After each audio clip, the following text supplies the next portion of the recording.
We think of pharmacies as these clean, modern buildings. But for most of human history, the world's pharmacy wasn't a building at all. It was the fields, the forests, the world around us. And right now, that ancient library of natural medicine is in a desperate race against time. So think about this for a second. In an age of billion-dollar labs and high-tech drug discovery, could the answer to our biggest health challenges already be out there just growing under our feet? For a huge part of the world, this isn't some alternative idea. The World Health Organization estimates that for up to 80% of people in developing nations, traditional medicine isn't the alternative. It's their primary healthcare. It's a real, living, breathing system of knowledge. And that gets us to the heart of the crisis. It's like the world's oldest library is burning. Not only are the books, that's the wisdom passed from generation to generation, disappearing, but the pages themselves, the actual plants, are facing extinction. So to really get a handle on this, we're going to zoom in. We're looking at two different studies of what's called ethnobotany, basically how people and plants interact. And we're going to places thousands of miles apart, West Shewa in Ethiopia and Tehsil Hasilpur in Pakistan. By comparing them, we're going to see what's really at stake for all of us. So let's start with the people at the absolute center of this story. Who are the librarians of this incredible living pharmacy? These healers are so much more than just practitioners, They are living bridges, connecting ancient wisdom to modern needs. And they might just hold the keys to our medical future. Okay, now look at this. The parallels are just incredible. In both Ethiopia and Pakistan, it's mostly older men who hold this knowledge. But here's the really critical part. Look at how they learn. In Ethiopia, almost 90% get their knowledge from their family. This isn't something you learn in a classroom. It's a legacy passed down by word of mouth. And that makes it both incredibly powerful and honestly super fragile. All right, so we've met the healers. Now let's step inside their pharmacy. What are the key ingredients? And how do they go from being simple plants to powerful remedies?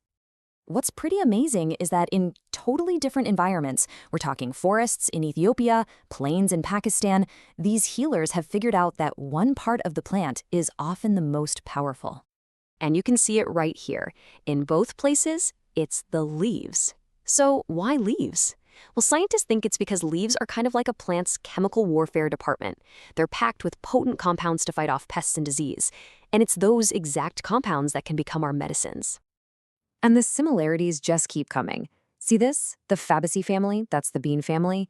It's a major resource in both locations. That is not a coincidence. It's a huge clue that certain groups of plants just have really effective medicinal properties, and different cultures figured this out all on their own. Okay, so you've got the right leaf. What's next? How do you actually turn that into a treatment? Well, in Pakistan, as you can see here, turning it into a powder is the most common method. That makes sense, right? It's easy to store, easy to use. Then you have things like juices or decoctions, which is basically boiling the plant to get the good stuff out. Now, that's a little different from the Ethiopian study, where the top method was even more direct. They just squeezed the fresh plant to get its essence. And this, right here, is where our story takes a really urgent turn, because this entire living pharmacy and all the knowledge that comes with it is under some serious threat. Just look at the data from Ethiopia. It's so clear. The single biggest threat is agricultural expansion. As populations grow, more land gets cleared for farms, and that just wipes out the wild places where these vital plants grow. It's a direct conflict between our need for food and our need for medicine. And the study from Pakistan says the exact same thing. It's not just that the plants are disappearing, it's that the cultural chain is breaking. When the elders can't pass this knowledge down to the next generation, that chain is broken forever. All of that wisdom can just vanish in a single generation. So what's crucial to understand is that this is really a war on two fronts. On one side, you've got the physical threat, chopping down forests, plowing over habitats, and on the other, you have this cultural threat, a silent erosion of knowledge as the line of communication from one generation to the next just starts to fizzle out.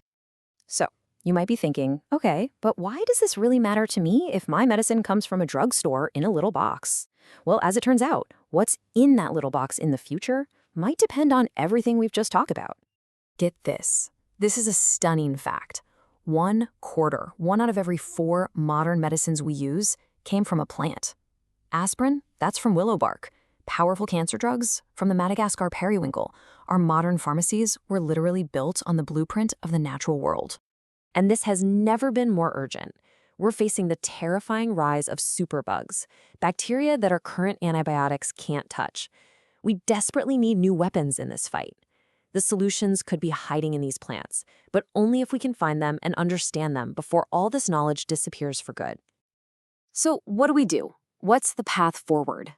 Incredibly, the researchers in both studies came to the exact same conclusion. It's a two-step plan.